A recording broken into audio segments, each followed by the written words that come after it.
Welcome to Everyday Buddhism, making every day better by applying the proven tools found in Buddhist concepts.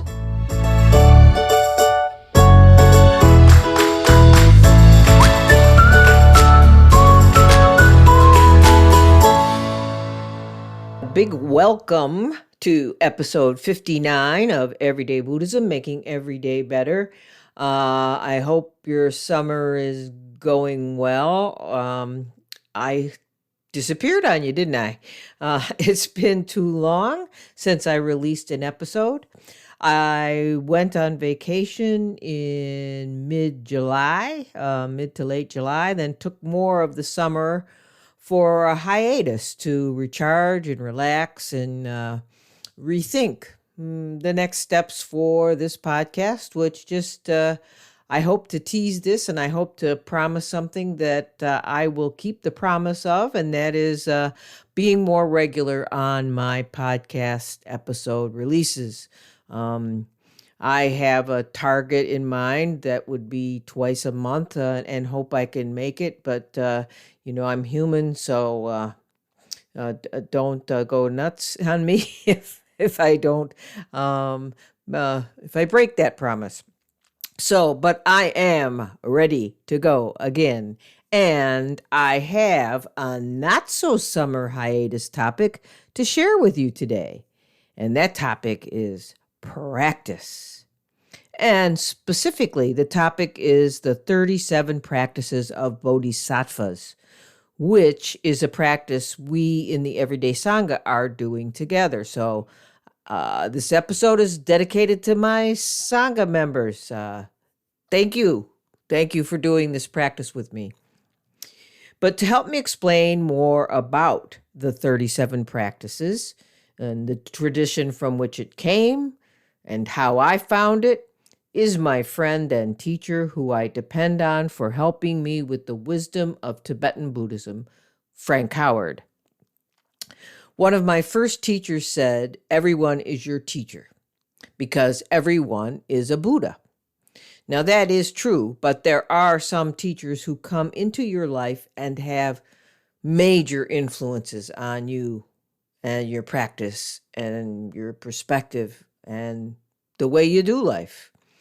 Frank Howard, who along with his wife Gretchen Howard were my first quote-unquote in-person mentors in Buddhism, and they enabled my initial Buddhist refuge and teachings with Lama Drupal Sonam Jorpal Rinpoche, and teachings by many other wonderful teachers, including His Eminence Garchen Rinpoche and Khenpo Sherpa Bodzer, and on and on and on.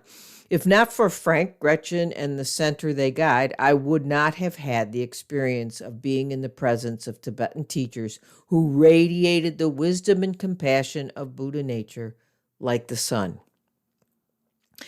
I will offer a brief introduction to Frank, but I will have his full bio on my website. Frank is a local attorney and the director and teacher at the White Lotus Buddhist Center, Rochester's Tibetan Buddhist Temple. I'll have a link to that website again on my website in the episode section. He has studied and practiced Buddhism since his early 20s and began formal training at the Rochester Zen Center in 1971 under the direction of Roshi Philip Keplo. But in January 1981, he and his wife made a pilgrimage to Buddhist holy sites in India and Nepal.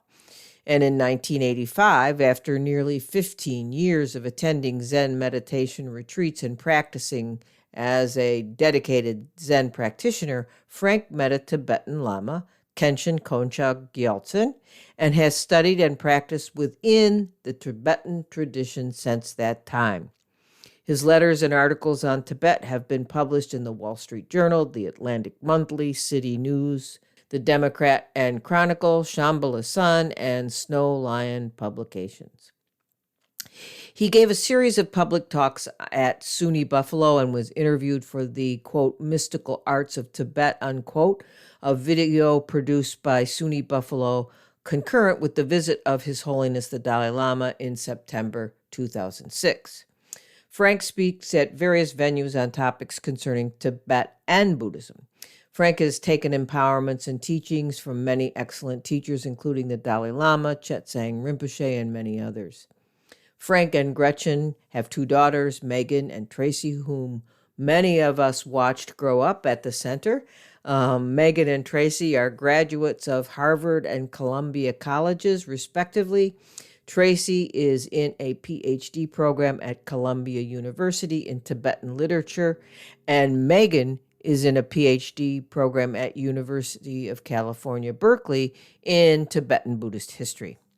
Both are fluent in classical and colloquial Tibetan and conversant in Mandarin. Additionally, Megan knows Sanskrit and has studied Japanese. You'll find more about them in Frank's bio on my website. So I'm thrilled to have Frank back on the podcast with me again. I know you'll find his deep knowledge, his faith, and his wonderful sense of humor and contagious giggle a joy to listen to. And now to the conversation. After a 2-week sort of summer break, if you will, not 2-week, 2-month, I'm back.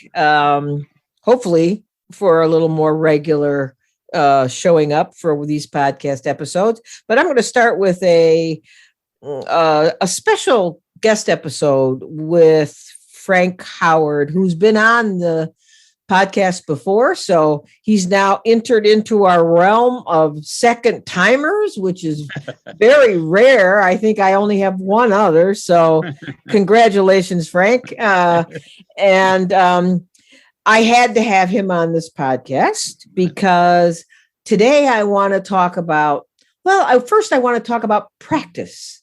Because I've talked about this before, about right effort, about intention. I'm talking about I've talked about how intention is tied to action in a couple episodes, and how intention without action is a bit like New Year's resolutions on February. So practice is sort of the missing link. And I think from a Western or a new to Buddhism or secular Buddhism view, practice is a word I don't even think they know what it means. And I'm not accusing people out there of not knowing what it means. I'm just saying it's very rare to be in our culture, come to some interest in Buddhism, and have direct experience with a practice, either a teacher who gives you a practice, a Dharma Center, Zen Center, Tibetan Center, Vipassana Center, Insight Meditation Center, whatever, that actually gives you a practice. There is more and more, I find more and more like people who come from where they've done like meditation sort of short retreat or long retreat. And so then they take that as a practice. That is a practice. But if you're still in the point of being what I call a nightstand Buddhist, where you have a towering babble of books around you, and you read them, that's not practice. And I'm sorry, it's not practice. So how do we, in an everyday Buddhism sort of view, how do we bring what we read into our everyday? Well, in a little book that I've practiced with for a number of years, and I was first introduced to it through the Sangha that Frank is a director at. It's called the 37 Practices of Bodhisattvas. And as the name indicates, there are 37 practices. Actually, there's an intro too that's very important, and an outro that's very important, but that's maybe another story for another time. But the 37 practices of Bodhisattvas it's something that's kind of drilled into me, and I didn't always know that it was having an effect on me. I actually, like what I was saying about people out there, is I actually kind of read it for a while, and it was read to us and we read it together as a Sangha. But that reading didn't always like filter down into like, okay, I walk out of the Dharma Center and then I'm doing something based on what I just read. No, I kind of maybe forgot about it. I didn't incorporate it. And that's the thing, even in this book, in this one of the I think it's one of the practices. Yes, practice number was hear, think, and meditate increasingly day and night. This is where I think people who are new to Buddhism, people who are nightstand Buddhists, people who are secular Buddhists, they may hear, which is through a Dharma talk, which is through a book, which is through a podcast. They may think about it, and I've talked about this in other podcast episodes, that's usually where it starts. Then they do it again with another book, right? Then they do it again with another book. And therefore, nothing becomes a practice. So this is a focus on practice. And Frank was kind enough to say he would be a part of this episode to talk about the 37 practices of Bodhisattvas and to talk about maybe what a practice is, to talk about what a bodhisattva is, and to talk about how he came to the 37 practices, and maybe to talk about Garchen Rinpoche, His Eminence Garchen Rinpoche, who is where I got this little book of practices through Frank Center, or the Dharma Center, and through the fact that His Eminence Garchen Rinpoche would run around, and he had one of those little things in one hand and his prayer wheel in another. And he would always be handing this little, the time I was around, was a little red book. So thank you for joining me again, Frank. That's sort of my intro. So if you could take over by talking a little bit about, how the 37 practices became a central focus in the Sangha that you are the director of. Yeah, thank you, Wendy, and thank you for having me. This is always fun with you too, but also also productive. It's really an excellent thing for people to be considering all of this. Couple things. One, there's this classic teaching in Buddhism that you just referred to, of these 3 steps, so to speak, I can't remember what they're formally called, the 3 excellences, maybe not. So many threes floating around. Hearing the Dharma, yes, you have to either read, hear traditionally, or see a video or a podcast. Your thinking mind has to come across Dharma teachings. And then you have to hear that. But the next step, and there's a peace or a stability that comes from just hearing it. I mean, for instance, someone starts out, with everyone's different, but just speaking of my own history, you start out with like a fear of death, or just a complete dissatisfaction with samsara, or even the world, or even just a partial dissatisfaction. You see how some things are never going to work out, and even our good intentions always seem to boomerang on us, and just the state of the world, basically. So, but hearing the Buddha's teachings immediately means that it's not hermetically sealed shit show. There's a possibility in your mind, and maybe there's a possibility because you hear what the Buddha did and his own struggle. So right away, there's more space in your mind instead of being completely overwhelmed with the problems of the world and your own fears and afflictions. You hear for the first time that that's not the entire story. So then the next step is the analysis, the contemplation, the digging into what you've learned. Like His Holiness Dalai Lama, you come across, and he says, well, patience, anger is a painful state. Look at yourself in the mirror. Look how people run away from you when you're enraged. You look like a demon. Your face is all red. Do you like that? Look, did you feel comfortable? So, and then he says, patience is the antidote. Well, so the contemplating then, you've heard about the teachings on patience, but contemplating is starting to really dig into that. Is that really true? And what does patience mean? Should I be patient when someone's beating up a child? What does that mean? So you have to, really engage yourself with the concept itself. But with that deeper understanding, comes a greater space in your mind and greater peace, because, it's like I'm not quite there yet with the meditation, but you have a deeper understanding. And so you're questioning and you're going into intellectual doubts and objections. This is very powerful. It's like it says, in law, you have to imagine what your opponent's going to say. I once said, there's a joke about a lawyer saying, gee, I've got the hardest job in the world. And the doctor says, a brain surgeon says, are you crazy? I do brain surgery. You couldn't do that. And the lawyer says, yes, but when you're in the operating table, there isn't an opponent on the other side of the table. So you have to understand, what are the objections, worldly, religiously, personally, all those. But once you have a degree of confidence in what you yourself have pounded out, then, only then, meditate. Meditation in Tibetan is the word gom. It means to grow accustomed to. It doesn't mean just reading, sitting and contemplating and crossing your legs or anything. It's 24/7 all the time. You're incorporating this understanding that you have hammered out into your life experience. The really idea is that we learn the Dharma, then we understand the Dharma, and then we practice the Dharma. Practice is just repetition again and again and again. Then we internalize these values. That's the natural process. And in the end, one person has said, we actually become the Dharma.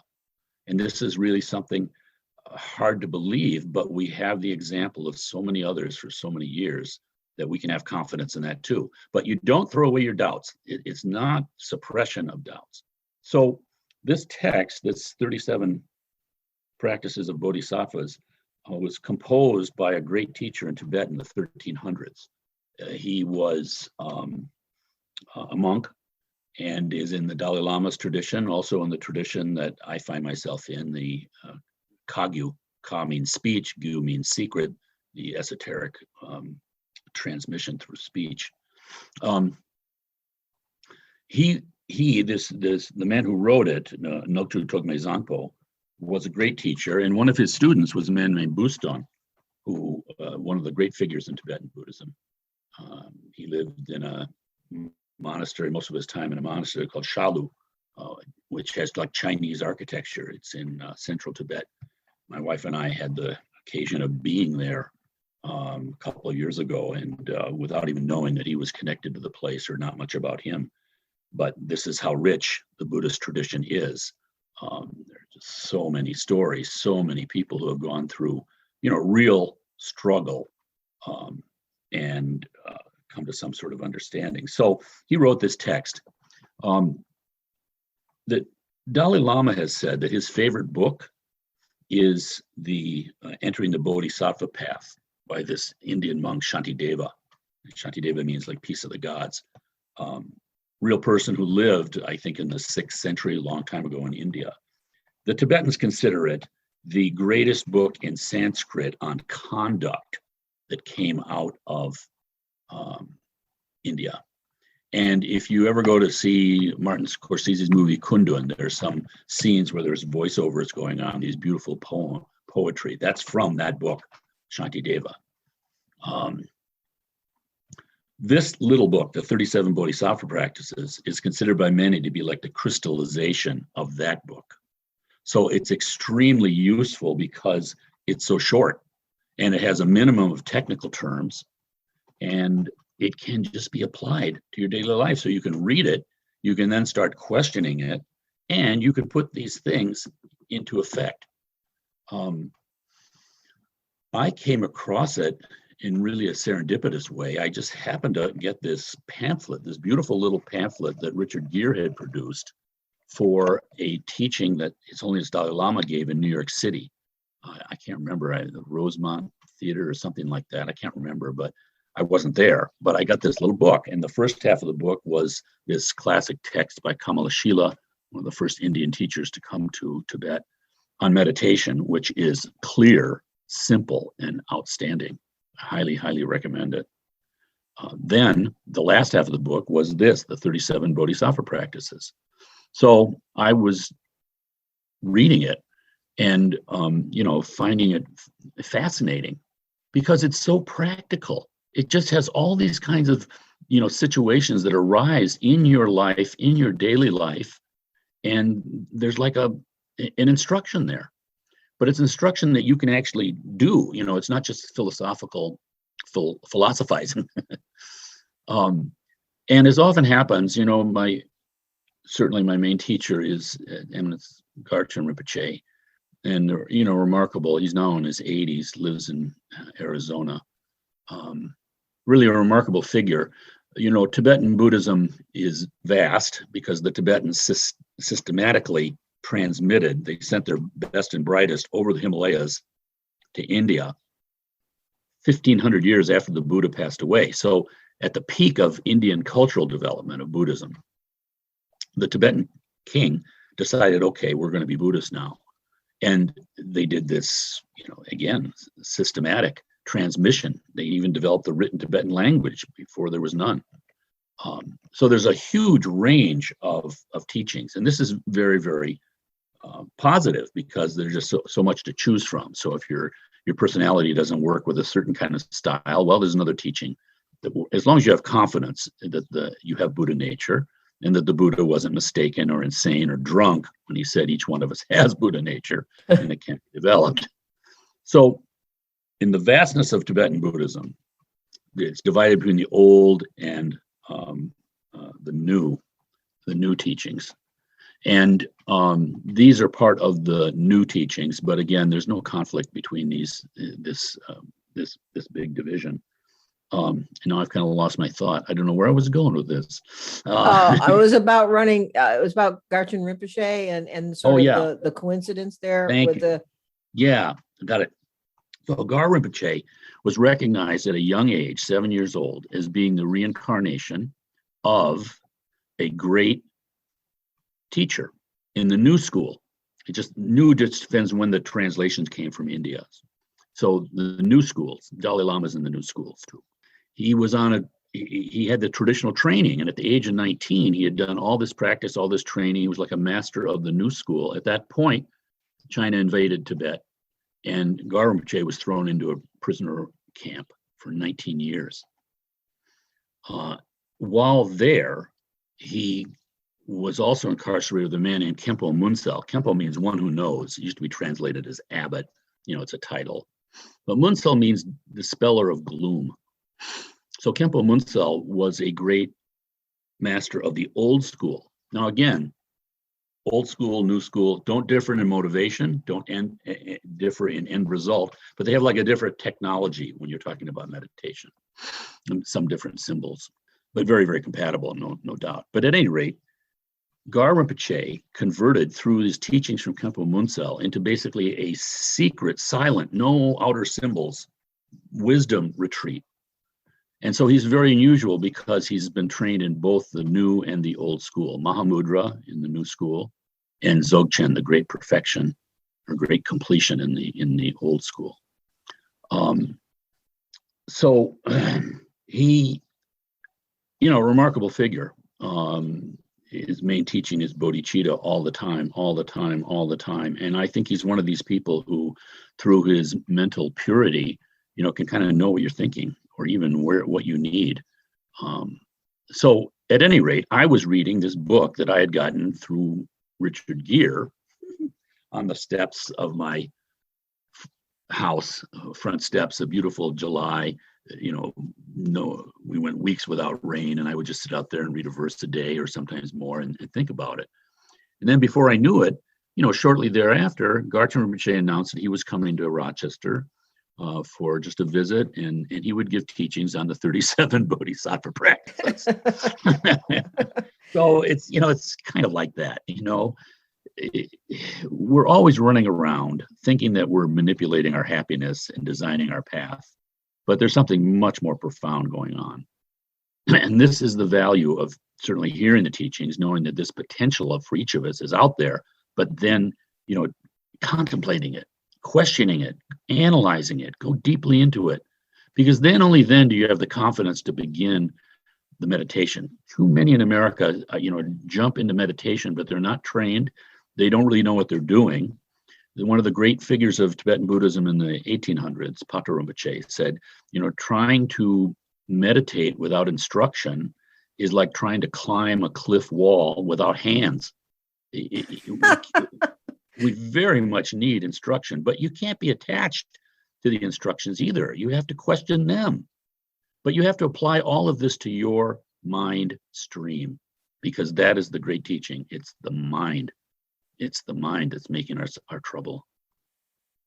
So Garchen Rinpoche has passed out, I'm sure, tens of thousands of these little pamphlets, and he's translated it into, I've seen it in Russian, Chinese.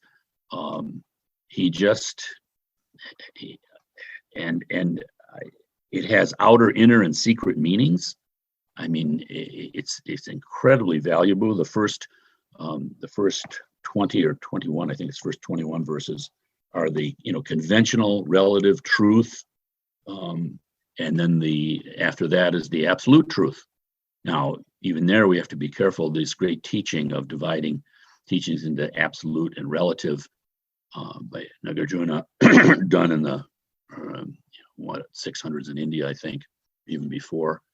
When you talk about absolute truth, that's actually relative. The problem that we all have is that we're caught in a net. We're caught in a net of our own conceptuality and our own makeup. Of course, we share it with so many people that it seems like totally real. We agree. But the problem with getting out of the net is that you have to pick at the net in order to get out of the net. So there are inherent paradoxes and contradictions. So Nagarjuna presented the teachings as relative, which is also called the deceptive truth, and then absolute truth, which is the nature of the mind. But like he said, even to say absolute truth, we're dealing with it in a conceptual way. So we use concepts to get beyond concepts. And that's one of the great powers of this little book, because it's so accessible. In fact, some kind of haughty Western practitioners, could even reject it, saying, well, this is just concepts. Of course, they have the concept that they don't have concepts. So it's like we're troubled as human beings. So anyway, I have just found it, we recite it every time we meet at White Lotus.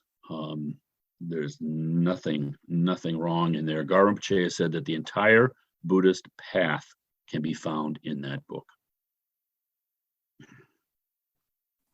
Exactly. And that's I knew you would give it that the strength or the power that it possesses. And it's pretty hard in our conventional everyday walking around life, to talk about a little pamphlet with 37 little verses as something that has that power. It sounds absolutely ludicrous to somebody just tuning in. Right. Really, it really does. But yet it's been my experience, even though I don't really practice, I don't practice Vajrayana anymore, but Tibetan Buddhism is so stuck into my core that it's pretty much where I live when I hear, think, and meditate. That's pretty much where I live. And I think that's sort of the magic nature you were talking about how all of a sudden something appears that you need the most, and then that's the deal. And the 37 practices sort of appeared to me near I was going to say the end of this pandemic, which it isn't at the end, so that's a lie. But after this hard 16 months, more recently, I kept picking up the 37 practices in my morning meditation. And it's like, and I was like, geez, where have you been all my life?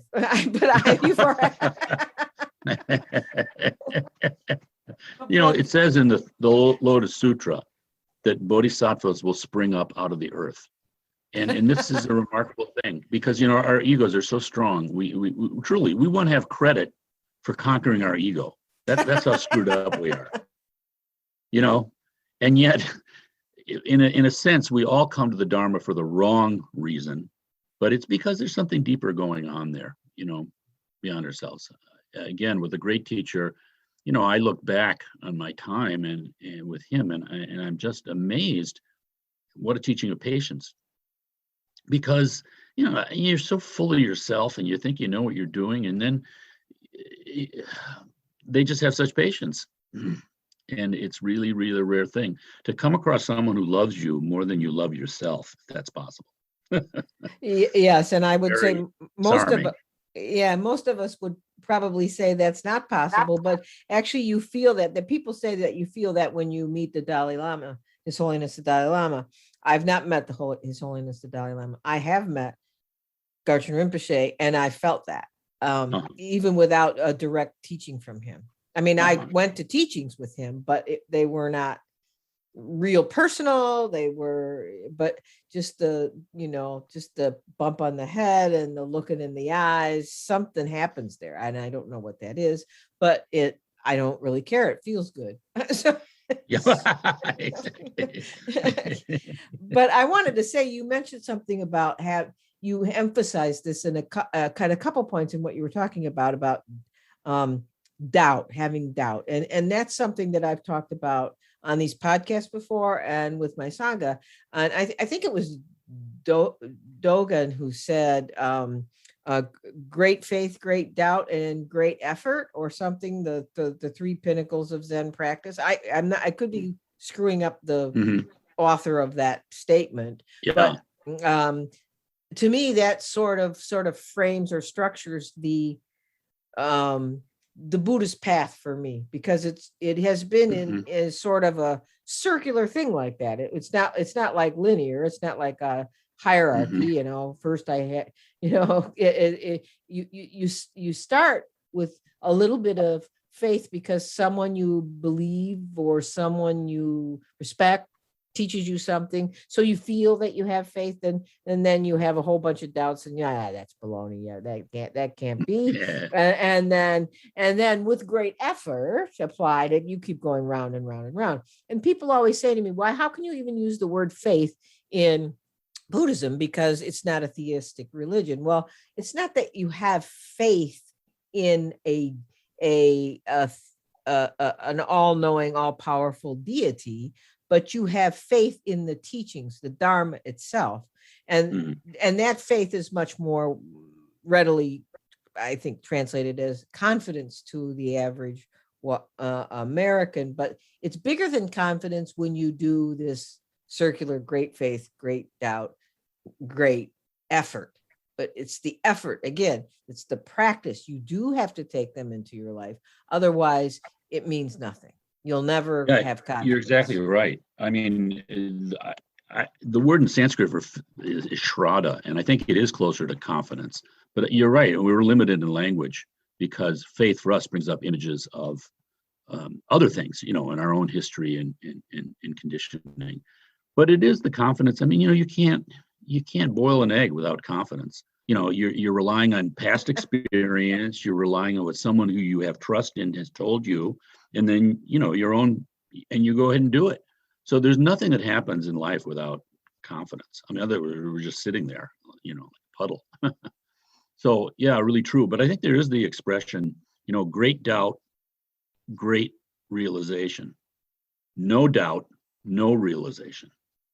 It's only at the, I think, 8th level bodhisattva that doubts are gone.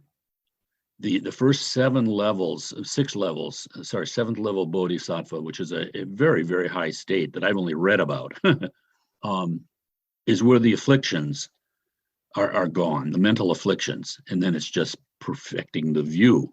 So what I'm saying is that there are doubts until that very high level, and that's a very high level. So for instance, if you talk about a bodhisattva, a wisdom warrior, you might think of it as. Sometimes it's translated as a wisdom being, someone who's on the path to Buddhahood. Sattva means being, Bodhi means awakening. Lama Tarchin would tell me, oh yeah, on like a scale of 1 to 100, there are all sorts of bodhisattvas in training. But then there's deep realization, and from that there's what's called the 10 bodhisattva levels above that. Well, so I'm talking about doubts exist until the seventh great bodhisattva level, a mahasattva. What is the first level? We had a question here. We had a lama here, the Drigan Chabgan, head of the Drigan lineage. And someone asked, how do I know if I've attained the first bodhisattva level? And he looked at her and said, constant joy. So that pretty much rules that out, right? Humble fast, right. But it's 7 levels above that, the doubts are gone. So we're going to have doubts. The doubts are not a problem. The doubts are not bad.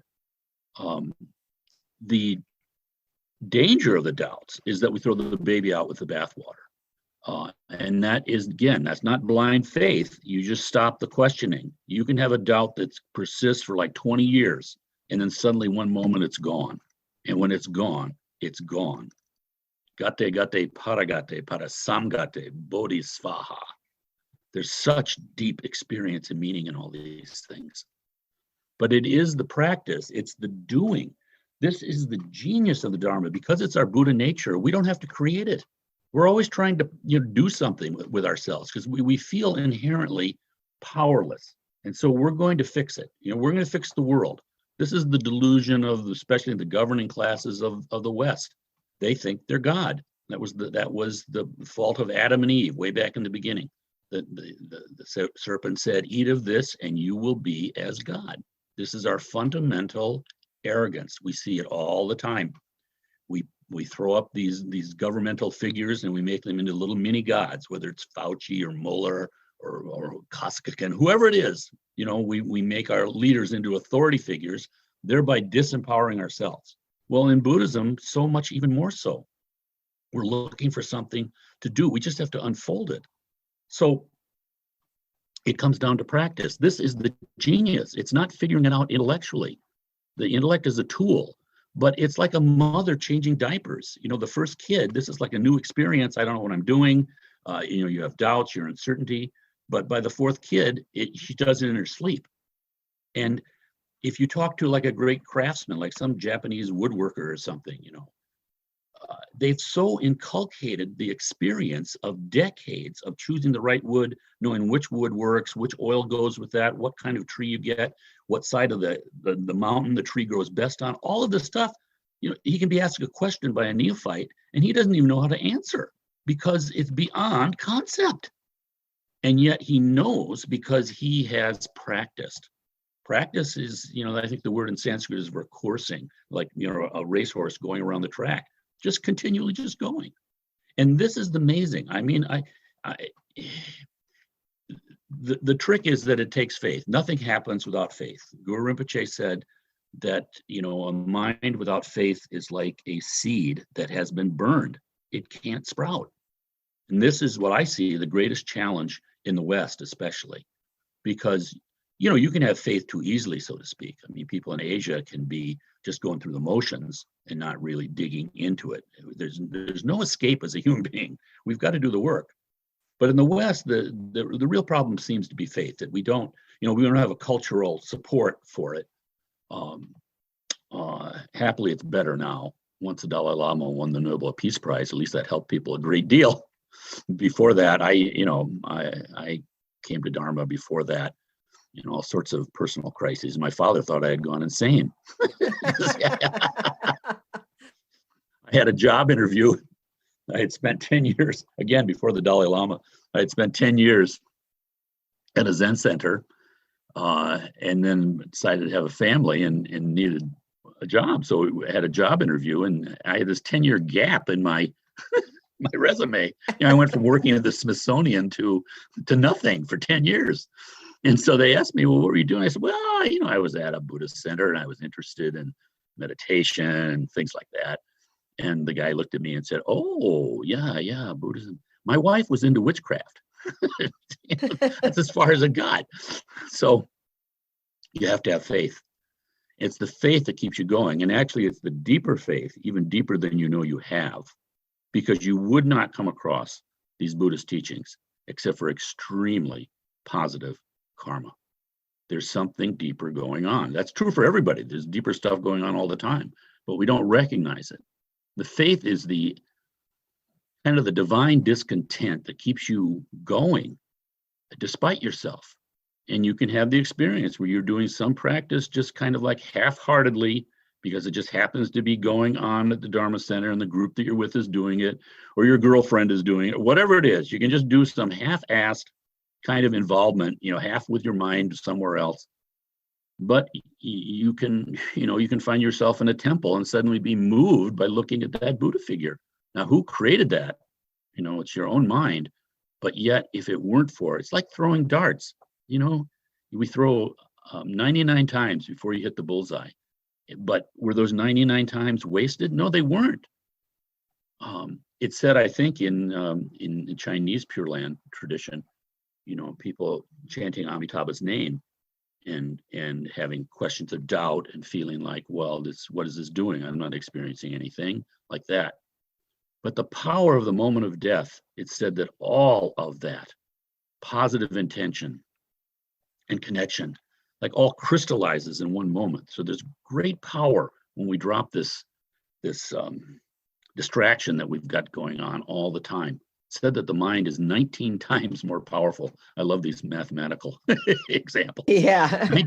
19 times more powerful at the moment of death, because the body drops away and we don't have this obsession there. There's no object for this obsession anymore. So this is the power of the mind, these practices. We have the example, 2,600 years. You can see it. It's really, really amazing. If you play the telephone game, how teachings can get corrupted within a short period of time. And somehow the Buddhists haven't done that. They've really kept it pure, useful. And I think that's because they, from the get-go, have the understanding from the Buddha himself that, my teachings are like the finger pointing at the moon. It's not the moon itself. So don't mistake the finger for the moon. And that's what allows you to have doubt. You don't have to hide your doubt. You can dig into your doubt. But the answer is the practice, the simply doing. It's like so simple. That's all we have to do is do it. You can be in a meditation retreat, like a 10-day retreat, and just feeling like you're just washed out, failure. All your negatives come up, everything. And you feel like, what did I accomplish? But if you've seen that, you've seen how your mind is actually working. They say, we all think that our mind is kind of pure until we start meditation. And you see just all the stuff. It's said to be that the meditation is like a ray of light, a shaft of light coming through the window into a room. You see all the dust motes dancing in there. You never saw them before. You thought the air was clean. Now you're seeing it. That is wisdom. Seeing your own distraction is wisdom. The ordinary person isn't. They're thinking the distraction is absolute truth. And that's why the world is as it is. So this little book, I think, is so useful because, again, it's accessible. You can read one verse and try to apply it to your daily life. And you will have embarked on a wonderful journey and a truly the only valuable engagement that you really have. Your whole life can be transformed. You don't change what you're doing. You don't change who you are. You don't change your habits. You don't change your job. You don't change anything, but change your mind. Everything can be converted into this great effort. And you get the benefit too. You're one of the sentient beings that are being saved. Exactly. And, it brings up a couple of things. At first, I wanted to interject to say, and I'm not sure I said this at the beginning, is that I started the practice of the 37 Practices of Bodhisattvas with my virtual Sangha, the Everyday Sangha. And we're going through it for probably 6+ months, and we're only in the second session of it. And a couple of the great doubts, people express things about reading these things.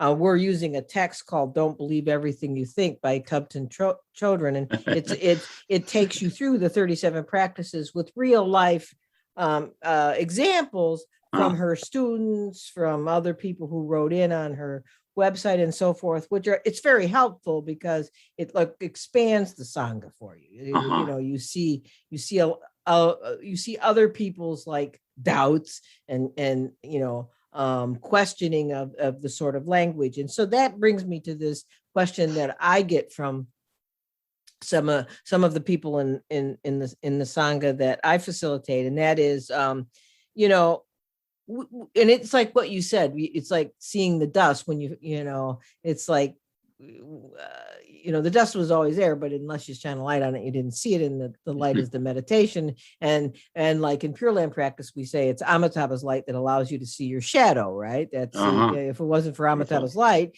you wouldn't see your shadow. And so you wouldn't know you were a big dodo, you know, you wouldn't know. and once you know you're a big dodo, then it gives you the opportunity to try to fix it a little bit. Not that you do, but you try. But also, Wendy, to interrupt, sorry, but you also then know that the other people are in the same situation.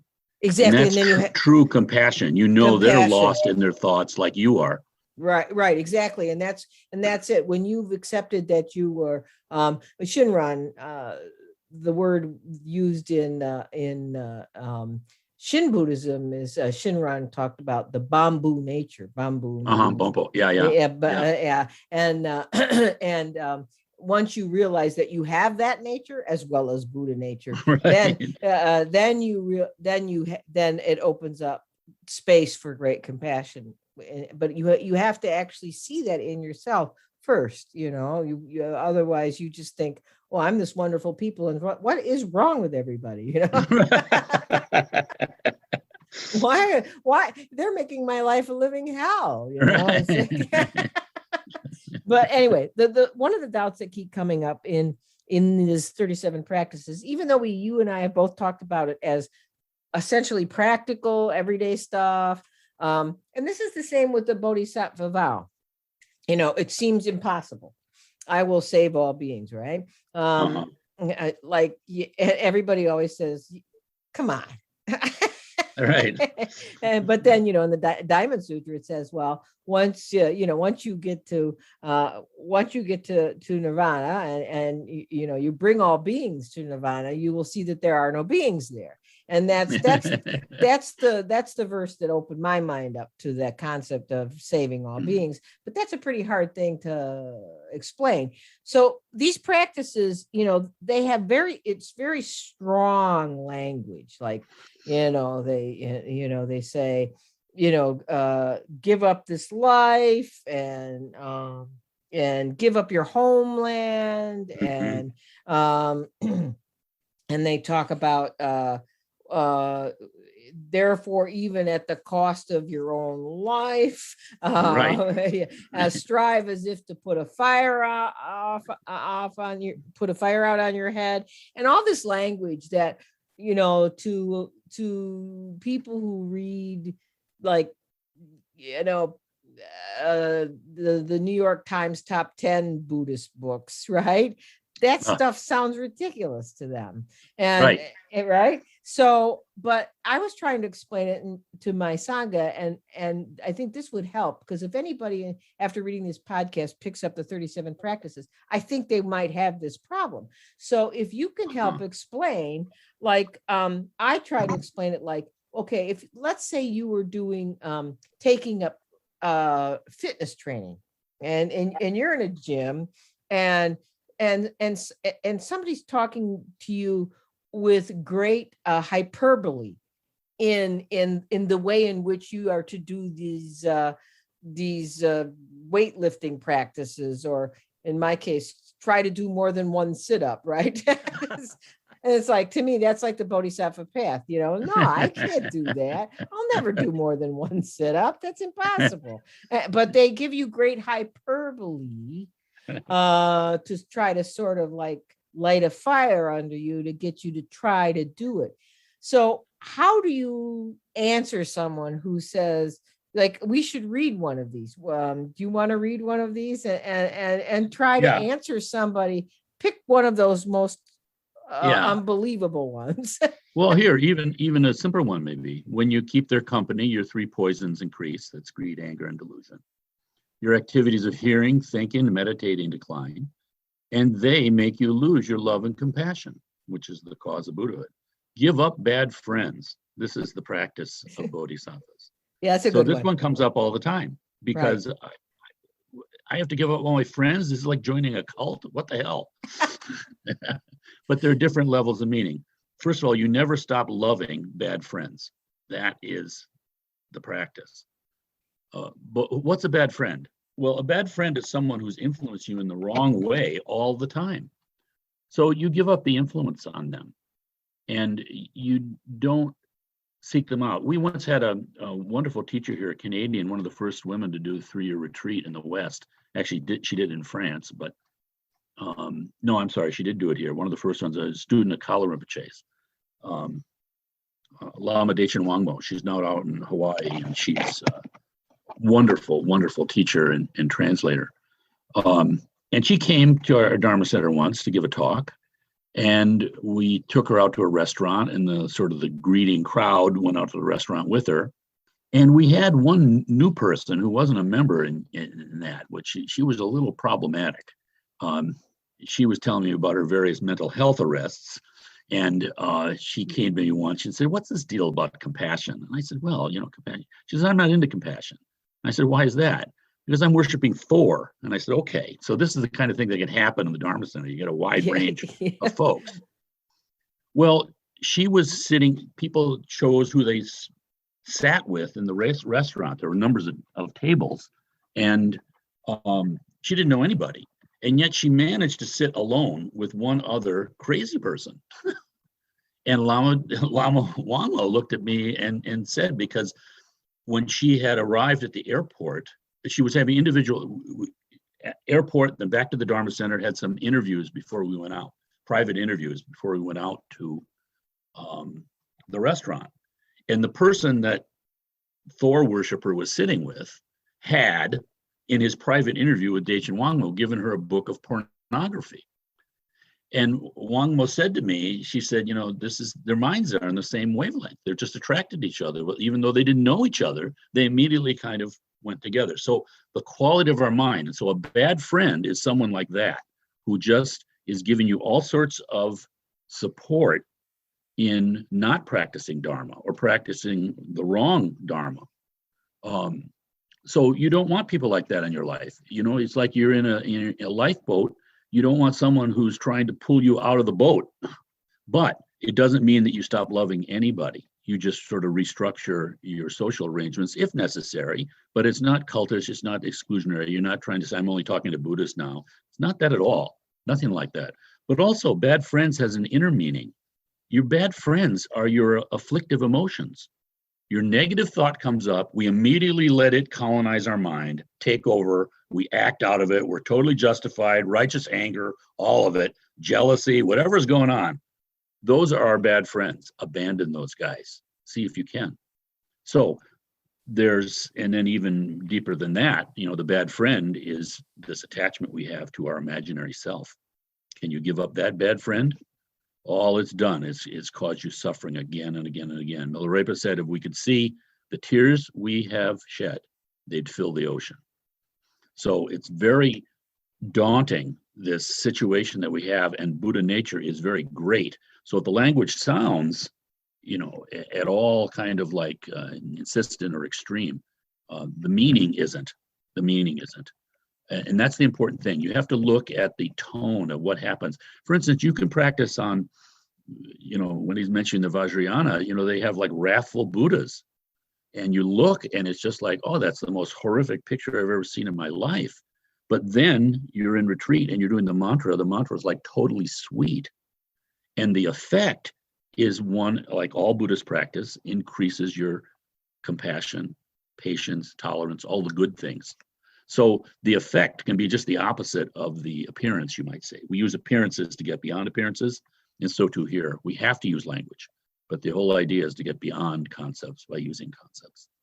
Yeah, and that's absolutely true. And it's what I've emphasized before, is that you will find the meaning of, don't focus so much on the words that are hanging you up, right? That's just like you said, it's an appearance. those words. It's like the finger pointing to the moon, though it's just an appearance, bad friends, and your concept of what bad friends means, and give up your homeland, abandon your abandon your wife, whatever. It's Right. every one of them can really cause trouble for people, and it does actually. You mentioned the word cult. One of my longtime Sangha members actually said, this this bothers me because people could use it as a cult. Well, I said, well, I doubt if people are using the 37 practices for cult-like worship. I mean, Right. I just don't see how that could happen. But Right. maybe because there have been some, bad Buddhist teachers, quote unquote, who Yes, of course. done some bad things, Right. and so I think that might be what he was referring to. But so that, I got his concern, but I said, well, don't think of it as what someone else might do. Think of it as how it works for you, because Yes. that's the point. That Yes. is always the point. And right? There's such skillfulness in all of this, and we often don't see it. I mean, if you think about it, we all love music, right? But there's no music without the silence between the notes. Right. But we're never looking at the silence, and we don't give the silence any kind of credit. No one goes onto YouTube and say, I want to hear silence. They want to hear the music, but there's no music without it. There's no form without the emptiness, and no emptiness without the form. But we live in this one-sided kind of existence that we just habituate mentally again and again and again. And the skillfulness, again, we don't realize the skillfulness. So for instance, if someone's in a room and says my name, I am immediately attracted to them. I don't mean in an affectionate way, but I can't ignore my name. The power of that name is so great. Why are salespeople and politicians always using your name when they talk to you? Because it's so powerful. Well, think of this. You say Amitabha's name. He is immediately attracted to you. You are immediately one with Amitabha just by saying that name. Now, as good scientific Westerners, we can't accept that. That seems like, oh, this is cultist, this is magical thinking. But in fact, it's just actually true. Now, if you read in the Pure Land Sutras at the end, they talk about the different levels of realization of the Pure Land. And the higher you go up, the less kind of form, attachment there is. And this is the greatness of the Dharma, that our mind is actually pure of all of this stuff. It's like Dalai Lama says, the nature of our mind is like space. It is just vast. But there are beautiful clouds. And it's also but blue. It has quality. It's not just emptiness. It's just this vastness. We can't say anything about space. It can be in the smallest particle. It can contain the whole universe. Space is space. But at the same time, there are these beautiful cumulus clouds up there that we can relate to. They're pure form. We can't touch them, but they're up there, and that helps us kind of experience the vastness of space. Those are all the Buddhas. And then we've got rain, beautiful rain coming down here, nourishing us. That's the historical Buddha. That's our life. That's the 37 practices text. We can experience that vastness through the miracle of this nourishing rain that comes to us. But of course, we can just think of it as just rain. I mean, it is our mind. It's said that, when someone's on looking at a teacher or looking at something like the Dharma, the Dharma is like the ocean. It's completely vast, but we're on the shore. And we can come with a thimble and we'll take away a thimble full of water, wisdom, or we can come with a big tanker trunk and take a whole bunch, or we can plunge into the ocean too. But it's all up to us. It isn't the ocean's fault that we don't have any water. It's completely up to us. Yeah, and that's so important. And the thing is it borders on just complete practicality, and complete to others might see it as like you said, like mystical, I don't believe it, I would have to believe that there's an Amitabha to believe what you just said. Right. And I don't believe there's an Amitabha, so therefore I have to throw out the whole thing that you just said, right? Right, exactly. So I hear him. I hear him out there saying these things. Right. And I want you to speak to this because it sticks me every time. Is how can you believe in Amitabha and not believe it in it the way they think you believe in it? Does that make any sense? Right. Well, I feel like I'm talking to Zen Cohen here, but it's always the understanding. So what Amitabha? Infinite light. Good grief! You can't believe in infinite light? We got telescopes these days. Exactly. We're still learning stuff. And also, so much of what we know about our own culture is been sort of corrupted. I don't mean some evil people out there, corrupting things. I mean our own understanding. You go back and read Thomas Aquinas, and the complete what is good, but how come there's all this suffering? I mean, these are very profound questions. They've been dealt with in our cultures too. But we've kind of, we've lost that. People don't know. They think their history is evil, so they have to destroy it. People don't know 5 minutes ago what happened, or that their position was completely contradicted by themselves 10 years ago. I mean, it's just the impermanence. There's nothing to rely on there. Doesn't mean that you reject life at all. You're living life fully for the first time, instead of living your imagination of your life. We live in a reactive state. Stuff happens, our afflictive emotions come up, and we're just dealing with that. We have lost the purity even of those afflictions.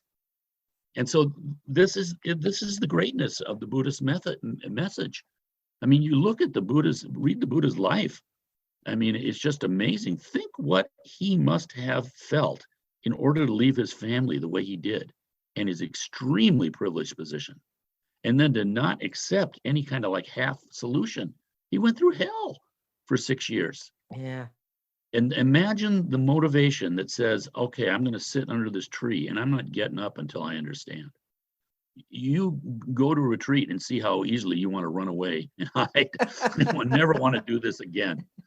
I can share one story, I think, because it's really nothing profound, but it just shows you how beyond wonder of wonders, that's what the Buddha said at his enlightenment.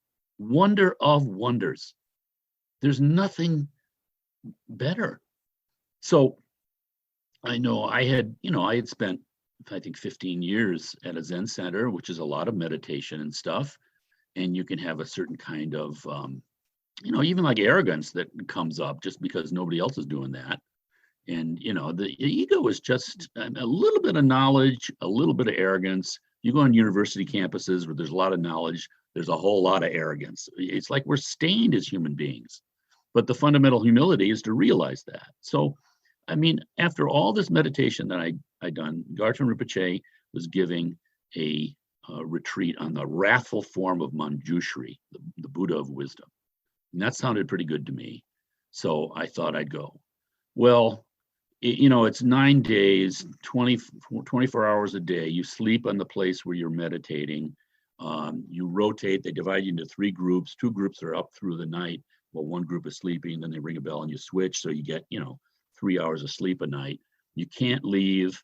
You can't talk. You can go to the bathroom. They bring you food like that. And I was so proud of myself because I've been through so many retreats and, this is a piece of cake, Well, I just totally fell apart. I brought the wrong cushion and everything was just wrong. And it's one thing to sit for 30 minutes and then you get to walk around a little bit, walking meditation, but there's no relief because you're in the same damn spot for 24 hours a day. All right, so I was sitting like 4 spots down from Gar Rinpoche. That's not an advanced seat or anything. It just happened to be where it was because he's doing this with us, a 70-year-old guy. I'm having hallucinations. Like, I can't do this. I can't do this. I'm just totally falling apart psychologically, physically. I'm just a wreck. And I'm having hallucinations of waterfalls of milk coming down on me and somehow giving me some sort of satisfaction. just there. Before I know it, Garchen Rinpoche had a pitcher of milk that he had for his tea. He passed it from one person down to another to me. You're And so kidding. I thought, well, I'm in hell, but at least he knows I'm in hell, like that. Then I'll share one other thing, because I think it's important to show you how profound these things are. This isn't profound. This is just the effect of psychologically on someone. So the next year, I was at the same retreat, and I was sitting, maybe 10 feet away from him. And I was panicked because I was so exhausted. It's at higher altitude, and I don't sleep at altitude. And I was just obsessing about, I'm not going to be able to sleep. I'm not going to be able to sleep. So the first night I couldn't sleep. And so the second night, a whole day, I can't sleep. I'm not going to be able to sleep. And then finally, it's my time to sleep. And I lay down in my place like you do. I fell asleep for maybe 30 seconds. And then I popped up. And this is like at 2 a.m. I popped up in a complete panic. I've never had a panic attack in my life. I'm just thinking, I'm just screwed. I can't sleep. I just can't sleep. And I thought to myself, you know what? I'm going to jump up. I'm going to go out into the meditation room here, the dining room where you could go. And I'm just going to walk around until I collapse and fall down, because I just can't. I've been looking at 9 days without sleep. I'll die. Well, it wasn't Garchen Rinpoche's time. He was supposed to be sleeping. It's his session at night. It was over. He was supposed to be sleeping. But when I jumped up and turned to walk out of the shrine to go to the dining room, he was looking at me, and he was doing his prayer wheel with a big, big smile. And you can't see my gesture, but he just gestured with his hand this way to the dining hall, in silence. And it broke the panic. I knew that he knew my struggles. And having one person in your life who's like really, really in tune with your suffering. And that's the Dharma. You don't have to have a teacher. You don't have to have a guru, any of that. Yeah, wonderful if you do, but the Dharma is that. The Buddha said, after I'm gone, I will live in the syllables, in the letters of the teachings.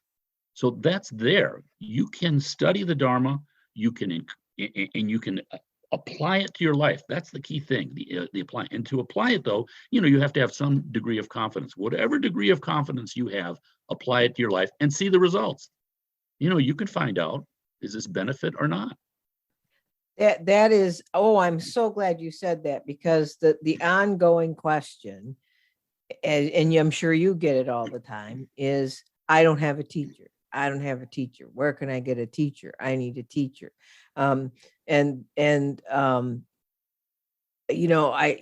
You steer people towards local sanghas if there is one.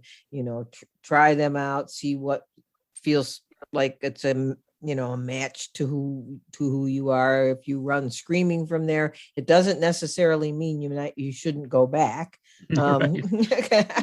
I saw many people run screaming from the Dharma Center once they saw the wrathful deities, including, I think I was a little shocked myself, but I remember once actually sitting in once I was sitting in a teaching in the Dharma Center, and I was facing, I don't know who it was. I forget which deity it was. And I couldn't look. I just couldn't look. I was like, I had to keep putting my eyes down and looking the other way, even though the teacher was right there, and the translator, who I think was your daughter, was right there. But I just couldn't look at it because it disturbed me, and even though I knew that was ridiculous, because I had enough teachings to know that was ridiculous, I couldn't help it. So, but that doesn't mean that you won't find the Dharma there. It just doesn't mean that. But I'm so glad you said the Dharma is the Buddha. The Buddha, is with you in the syllables. And I'm so glad you said that, because I think that puts a lot of people at peace, and makes them feel good about practicing the Dharma on their own. It's great if you can have a Sangha to practice it with, which is what I started. I mean, I'm not a teacher, and I always say I'm not a teacher. I'm a facilitator, so that we can, and I'm your spiritual friend, and we can all do this together. And I'll tell you how badly I'm doing, and you can tell me how badly you're doing. But that's good. Sangha is good. you can find Sangha, but you may not always find a teacher, especially these days, because they haven't been there. It was probably even easier to find a teacher like 15, 20 years ago than it is now. Yeah, I mean, what do you think? Yeah, I think that's true. And also it is absolutely true. I mean, at one point this sounded just like words, but I think it's absolutely true. When the student is ready, the teacher appears. And when I first met Garchen Rinpoche, I was fighting to have him not come to Rochester. So we don't know what we're doing. We didn't have the money. We couldn't afford a translator. We don't need this guy now. Who is he anyway? This is how stupid we are. So when we hear something like, when the student is ready, the teacher appears, our egos immediately says, well, I'm ready. I'm spiritually advanced. All of that, just drop all of it. Just let it happen. Trust your own mind. If you're working without a teacher right now, that's fine. That's absolutely fine. These things happen spontaneously. The important thing is to be studying and practicing the Dharma, working on your own mind, developing your own compassion in your own life. The rest of it will unfold. It's your nature unfolding. We're not creating our Buddha nature. We don't have to create the results of our meditation, the results of our chanting, the results of our practice. None of that. It's so completely simple. You can have all the complexities of like teachings and Tibetan Buddhism. Oh my goodness, the Vajrayana. You can get lost in symbolism, but it's just practicing the mind of the deity, which is your Buddha nature. We complicate it. We like to complicate. We complicate everything, and then like I always say, when people first come to Buddhism and see all those lists, I always say, trust me, this makes it easier. You won't understand. Right. Really, if it gives you the confidence that you don't have to know the list. This is the funny thing. It's like, again, Dalai Lama winning the Nobel Peace Prize. Nobody out there knows Dalai Lama's teachings. They really don't. But they figure somebody checked this guy out before they gave him that big prize. So, there's immediate more. It's like a credential.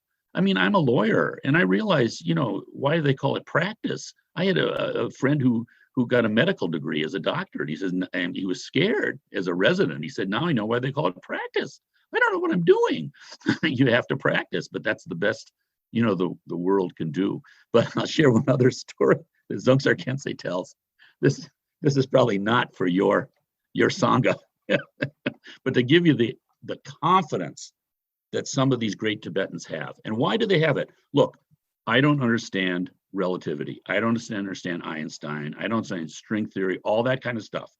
But I have confidence that Einstein was valid. That he was sincere, that what he was doing. So all of us have that kind of natural confidence.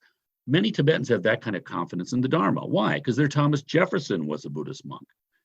Their George Washington was a Buddhist monk. Their Albert Einstein was a Buddhist monk. So they have something to go on here. So so a Tibetan was at a teaching that the 16th Karmapa gave. And I think it's the 16th Karmapa. I might have the actual Lama wrong. At any rate, he was chewing tobacco and spitting the tobacco into a little cup, and so this the Tibetan who witnessed this told another Tibetan who's a student of Dzongtsar Khyentse. So this Tibetan who had heard the story talking to Dzongtsar Khyentse, and he had this Tibetan reaction like, no, Karmapa didn't chew tobacco, like denying reality because he couldn't imagine the Lama chewing tobacco.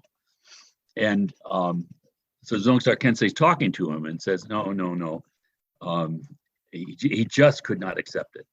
Well, Dzongtsar Khyentse went to his great teacher, Dilgo Khyentse Rinpoche, one of the great lamas, and told him this same story.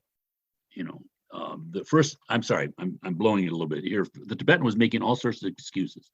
You saw it wrong, all these things that we do, trying to explain away things that we don't like about reality, or maybe he was doing for someone else. It's just all this kind of stuff. But then Dzongtsar Khyentse told the story to his great teacher, Dilgo Khyentse Rinpoche, and said, the Karmapa was chewing and spitting tobacco in a little cup. And Dzongtsar Khyentse said, can you get me some of that spit? That'll be a powerful blessing. All right, uh, that's not for an American audience. But where the Tibetans might go too far with kind of a credulous kind of faith, we go too far with a skeptical kind of faith. There's nothing wrong with doubt, but you don't want skepticism, which is just trying to disprove everything. In other words, you already have a conviction there. None of this can be right. So therefore, I'm somehow protecting myself. In a sense, there's wisdom there. You're feeling the power of these teachings to dissolve your ego. yeah, exactly. And that's a wonderful place to stop, because you both talked about the power of teachers and then the power of Dharma.